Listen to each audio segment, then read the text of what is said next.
Hi, welcome back to my channel. Today I wanted to go over some of my lesson planning. A couple of you guys actually mentioned in the comments that you would be interested in seeing something like this.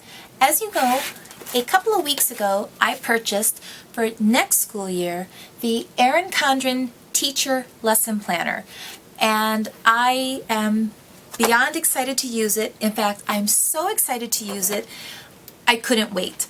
So I went to Staples and I actually ran off a few of the lesson plan pages and put them in my current teacher planner, which really is just a 3-ring binder that holds everything I need. And I wanted to use it. It really is that simple. Like a child on Christmas morning, I couldn't wait to play with my new toy. And so I went ahead and did this, and I am having a lot of fun doing it. So what I wanted to do is I'm going to turn this camera around so you guys can see the lesson plans, and I'm going to show you kind of how I made this work for me, and hopefully this will be something that you're interested in, especially if you're a new teacher and you're a little overwhelmed by writing lesson plans or not really sure what to do. Maybe this will be a little helpful. Alright, here we have this week's lesson plans. And as you can see, one of the things I love about the Erin Condren planner is it's just so colorful, so vibrant, and it makes you want to use it. So what I've done to separate my day into sections is I have used washi tape. We have specials first thing in the morning. So on the very first page here, I have put a strip of very bright washi tape down the side. And I've written gym, library, art, music, and then we have another gym. And I put the time from 8 o'clock in the morning till 8:40. So all of that's right there. I put another row of washi tape here to separate the AM from the PM schedule. And this I wrote on it using a fine tip Sharpie marker, lunch 11 o'clock to 11:35.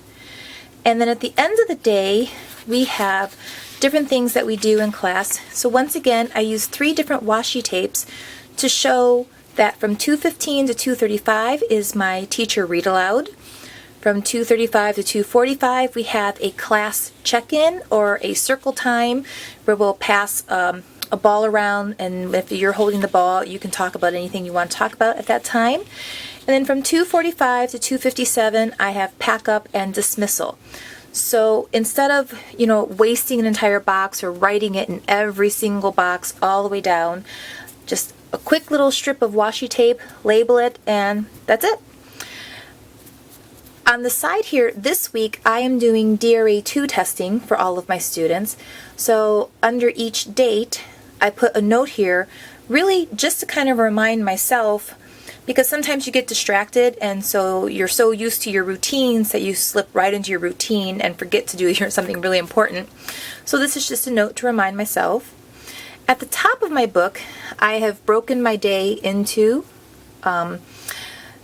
different subjects. From 9 to 10:20, I have the daily 5, and really I'm only doing 2 rounds of daily 5 during this time.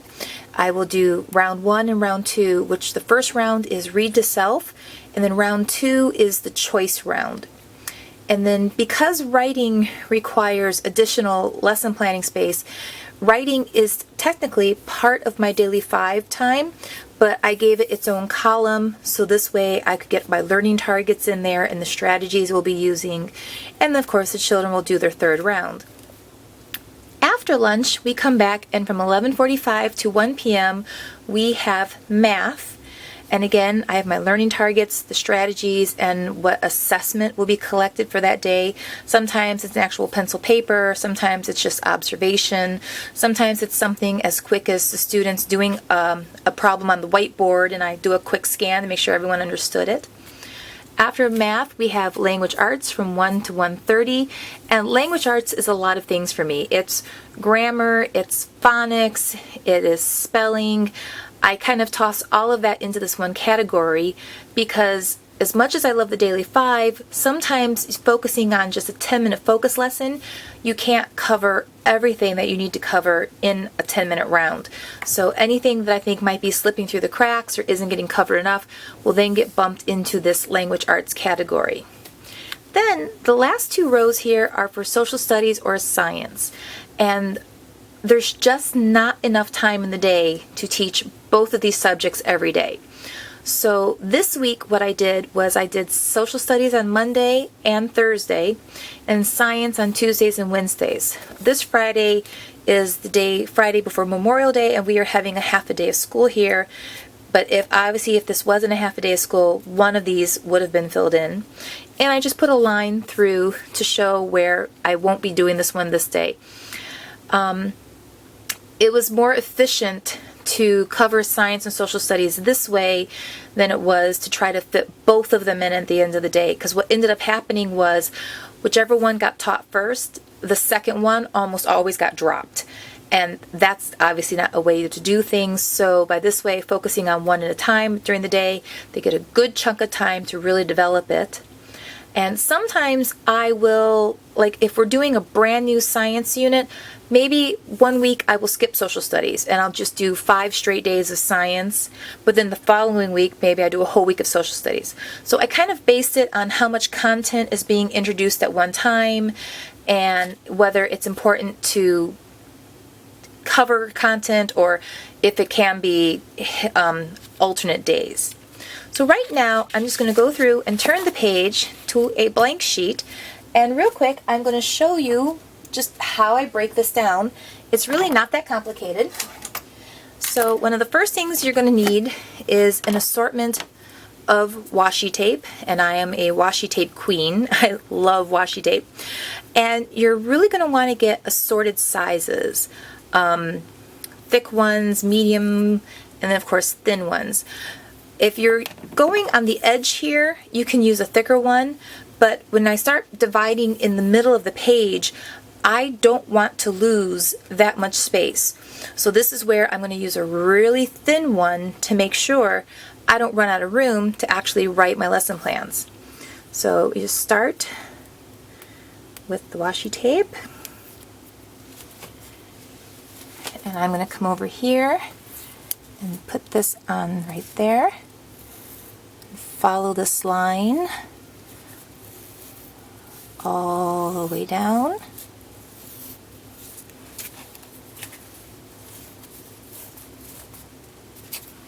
And then when you get to the bottom of the page, just give it a snip.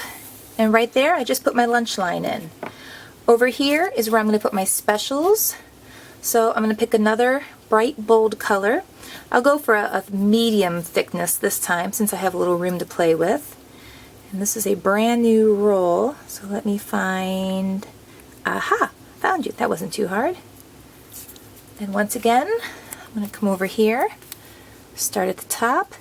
And I don't really care if I cover the Y in Sunday, Monday, Tuesday. I'm more worried about losing those days of the week letters than losing my actual planning space. Okay. Oh, I like that one. It's kind of like a highlighter. That's a pretty cool color. I like that. Okay.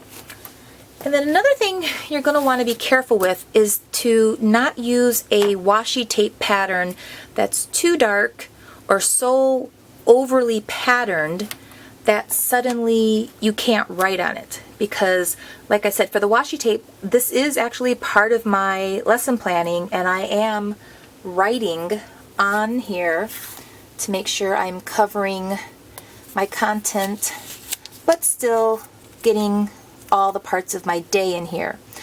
I don't usually leave this book for a substitute teacher. Now, why can I not line this up straight?